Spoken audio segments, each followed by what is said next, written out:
But it's time now for The Clash, in which we tackle one of the big stories of the day. And the only story of the day is, of course, the budget. So, was it a good one? To discuss this, I'm delighted to welcome Benjamin Loughnane from the Bow Group political and economic think tank.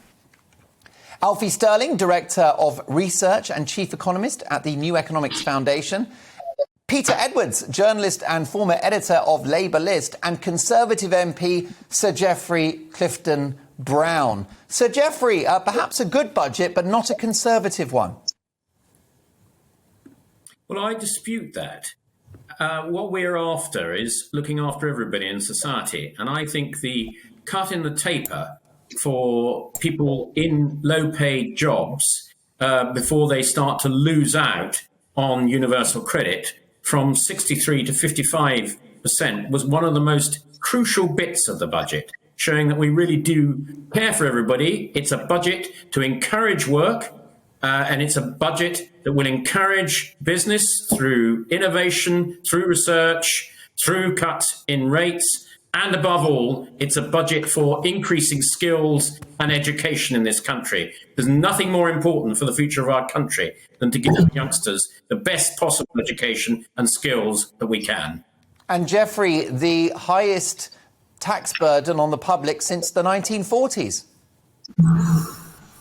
Yes, but Rishi Sunak made very clear at the end of his budget that we'd been through a huge economic shock and social shock with COVID, but his priority now, from now on in, is to make sure that we do cut taxes. But unfortunately, because you can't spend £400 billion on the COVID and get away without increasing some taxes, and though it's unpalatable to him, it has been necessary. But I believe now the economy is on course, we're beginning to pay down debt, we're beginning to actually help all these causes, and I think we are now in a really good place to start cutting taxes.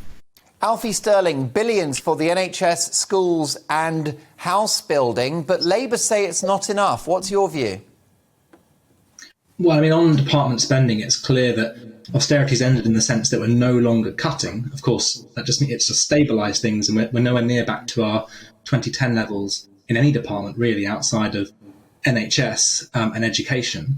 But I think stepping back, just thinking about, was this a good budget? I think we've got to separate the content and the policy from the man, from the politician, because I think Rishi Sunak has had a good budget. He is clearly a competent politician, and he is impressing people, and he has told a convincing story.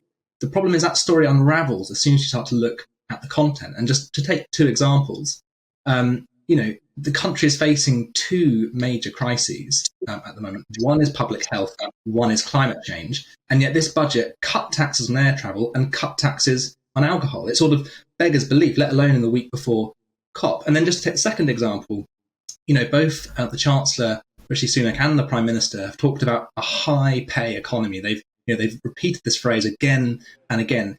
If you look into the numbers, I was doing this afternoon that the OBR have published, by high wage economy, what they mean is get back to 2008 levels of pay at some point in the second half of this decade. That's all we're talking about. Pay getting back to 2008 levels at some point in the second half of this decade. That isn't the vision, I think, that most people think they voted for. Benjamin Loughnane, I'm wondering whether this is a budget that pleases no one. Yes, it strikes me more as a budget that was written by a PR team than by a chancellor. It's a budget which is designed to sound very good and be very popular to what the government thinks the people of this country really want. So slashing tax on things like pints and Prosecco is, I think, what the government thinks people want to hear. But really what they want to hear is low tax and the opportunity to, go out and earn good money and buy a house and live a good life where you're able to be prosperous. But fundamentally, the real budget was 2 weeks ago when we had all of these tax rises and all these hikes to pay for the past 2 years of lockdown and economic ruin that we have suffered. And many of us, certainly people of my generation, will look at things like the furlough scheme, which we are going to spend the rest of our lives paying for despite not taking a penny of, and think maybe this budget isn't all that it is proclaimed to be. But surely, Benjamin, this is fiscal prudence. The bottom line is that borrowing is at a record high, And the Chancellor is serious about balancing the books. And that's the point at which, as Sir Geoffrey suggested, that you cut taxes, but not now. It would be irresponsible now, Benjamin. Sure, but it reads more to me like a Labour budget rather than a Conservative one. It might be very popular, it might sound very good, but I don't think it's actually... Well, I think it will be popular that the Chancellor and the government are being careful about the health of the economy, the finances of the nation, Benjamin. We can't borrow forever. And if we had tax cuts now, you'd have to borrow to deliver those. Sure, but it also comes with an extraordinarily high tax burden. We are, at the end of the day, paying for this, and we want to get our money's worth. Oh, well, there you go. That's a good question. Peter Edwards, a Can journalist and former... Can I just make a point? Go on, Sir Geoffrey. Mark, can I just make a point?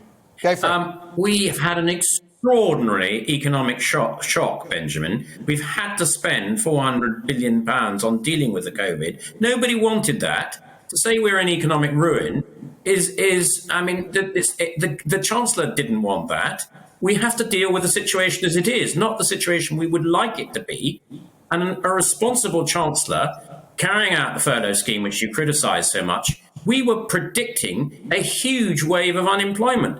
Actually, the furlough scheme has protected all those jobs. And thank goodness, now we have some really good employment figures. We have a lot of vacancies in the employment market. So the economy has been protected. It's now growing faster than we ever expected it would. OK, I want to inject some realism into this. It's time for some realism.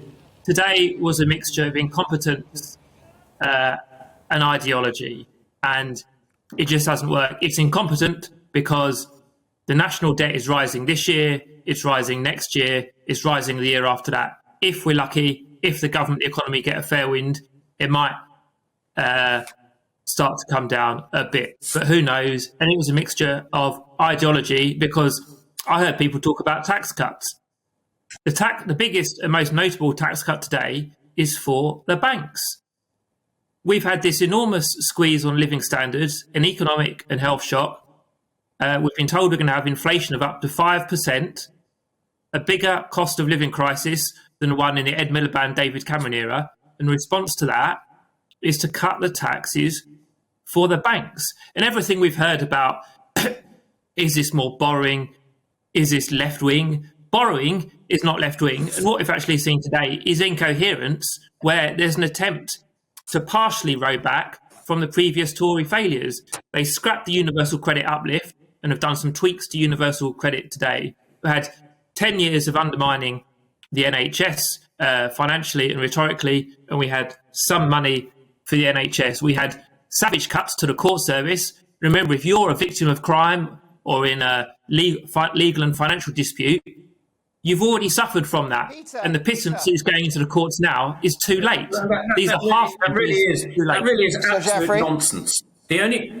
That really is absolute nonsense. The only way you can actually spend more money in the public sector is to grow the economy. And the OBR have said that the economy is going to grow at 6% from the beginning of next year. And that's advanced from the spring. They also say it's going to grow at 6% next year as well. These are some of the fastest growth figures we've seen in this country since the war. Why is the debt going up? So, I mean, actually... Sorry. Why is the debt going up then? Why is the debt going up? If the Tories are bringing a turnaround... Because of this cycle... Why is because as Mark has already said, you've asked me a question, please let me answer it.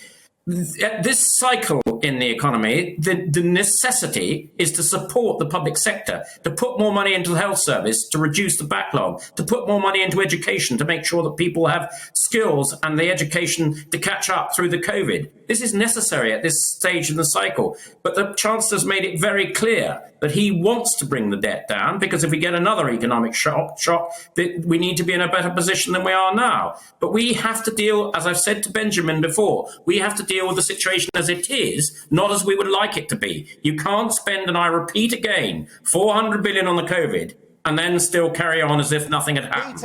Peter, you can't tell me. Peter, you can't tell me that borrowing would be lower under Labour.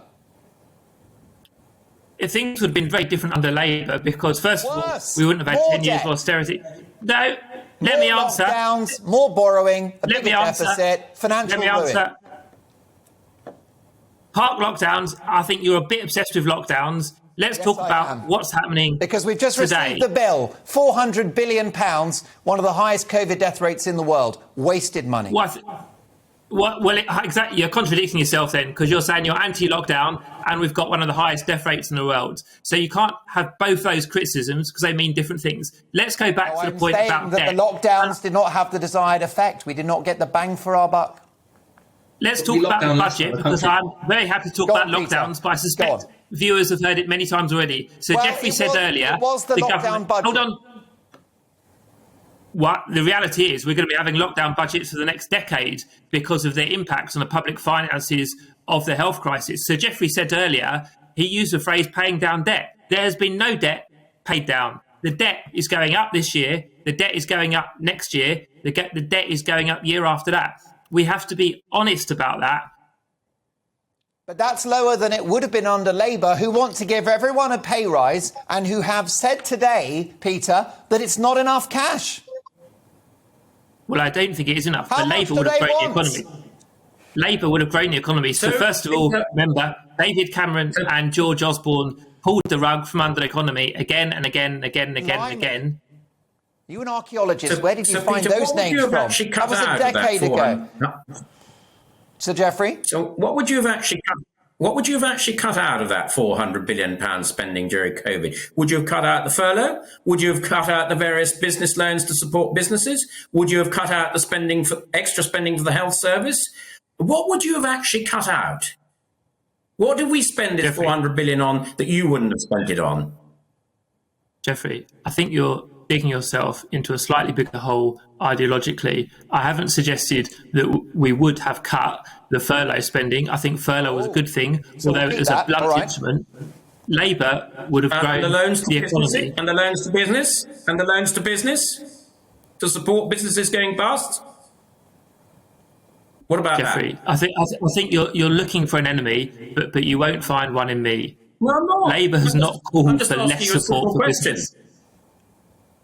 Alfie Sterling. Okay, but it's the wrong question. It's the wrong question. Could the Tories have done more to boost economic growth, either in the last decade or in the last year? And the obvious answer is yes. Should the Tories now, as we hope we start to come out of the pandemic, be cutting tax for the largest banks in Britain? Yes or no? Alfie Sterling, what does that's your... actually the what case. does your... I'm Sir going to look at Geoffrey, my notes while Alfie's talking. You do, I Sir don't Geoffrey, think the Chancellor did cut some tax for the banks. So, Geoffrey, you check the But numbers I'll whilst I speak to Alfie and ask you, Alfie, does your dream budget, your fantasy budget, differ strongly from what you've heard today? Because this could have been a budget from a Labour Chancellor. Well, this certainly wasn't the worst budget that I've seen, and I've seen. I was actually expecting a lot worse. I was expecting one closer mark to what your intro set out, one which was more worried about inflation and chasing the shadows of debt, which is actually at record low financing costs. And actually, we didn't see that. But my dream budget, to use your word, probably wouldn't. I don't often dream about budgets, but I guess I have to confess sometimes maybe I do. But my dream budget would be one that restores living standards, right? That one that repairs the long-term scarring to income, earnings, cost of living for this country.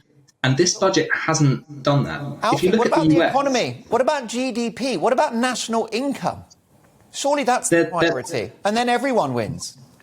We're speaking the same language. It's one and the same. I'm talking about GDP, but I'm talking about the distribution thereof. So not just the aggregate. Borrowing money on the international bond markets to give everyone in the public sector a pay rise. So I think it's quite important we bring some economics into this discussion, because we've talked about things like furlough being paid off in generations' time and the cost of pandemic. If you don't address a public health crisis, it destroys your economy. Okay, there is no trade-off there. You need to address a public health crisis in order to restore your economy. If you pay for something like furlough, and I find myself agreeing with Geoffrey here, if you find yourself paying a furlough to keep people in employment, that pays for itself in months, not years, not decades, within months. And that modelling is being done by the National Institute for Social and Economic Research. So we're not talking about these sorts of trade-offs. We're talking about basic economics where if you keep people in work, that pays for itself in the future because you get tax receipts that you would not otherwise have had. That applies for other successful government investment programs. And right now, if you compare, say, the UK with the United States, the UK put in about 25 billion extra from this budget to try and repair the long-term scarring from COVID. If we'd been on a par with the US, it would have been closer to 90 billion. What's the big difference between UK and US? The US has closed its long-term gap in terms of scarring. There is no longer expected a permanent effect on living standards in the US from COVID. In the UK, that is still not the case. 2% of GDP will be persistently lower forever now, unless the government intervenes. Benjamin Loughnane, you've been duffed up by Sir Geoffrey Clifton-Brown. What's your response? Last word. Yeah, no, I think that personally, my view is that we didn't necessarily need to take the approach that we did to lockdown and all the rest of it. We could have allowed the economy to continue to thrive and taken other measures to prevent the spread of the virus. You look at countries like Sweden, they managed to keep their economy open while maintaining a death rate that's actually, I believe, lower than the UK. So, as you said, if we've got this bill of 400 billion for a death rate so high, and there are other countries like Sweden which kept their economy open and they've got a lower death rate, we do need to ask questions about who's paying for that and why we had such a terrible policy in the first place. Welcome to the GB News YouTube channel. You can watch us live 24 hours a day, catch up on your favourite shows and join in the conversation in the comments below. Don't forget to subscribe and you'll never miss any of our exclusive content.